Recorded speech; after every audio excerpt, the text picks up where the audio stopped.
Now, I've spent 30 years watching organizations spending a lot of time, a lot of effort, and a lot of money constructing wonderful, shiny new corporate values, proudly displaying them in their annual report, and even hanging them from the ceiling at times to greet the staff as they alight from the lifts every morning. And most of the time, that's been a complete waste of time. I've had an epiphany when I was writing this chapter. And the epiphany was this. In fact, I defined epiphany as a blinding glimpse of the obvious that I hadn't thought of before. There are three types of values. One is your brand values. Now, what are they?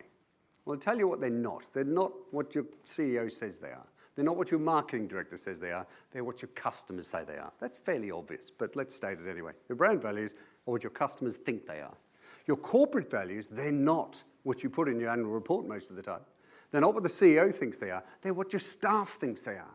That's what your corporate values actually are. And there's a lot about that in the book and some really good examples. And the third one are your aspirational values.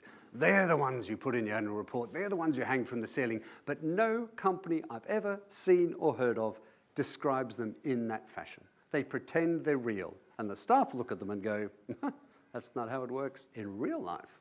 So there's your three values. If you were to look at your values through those three lenses, then I believe you would have a strategy that is robust. You would have a culture that is robust, real, and genuine that everyone believes in, and it would be aligned to deliver your strategy.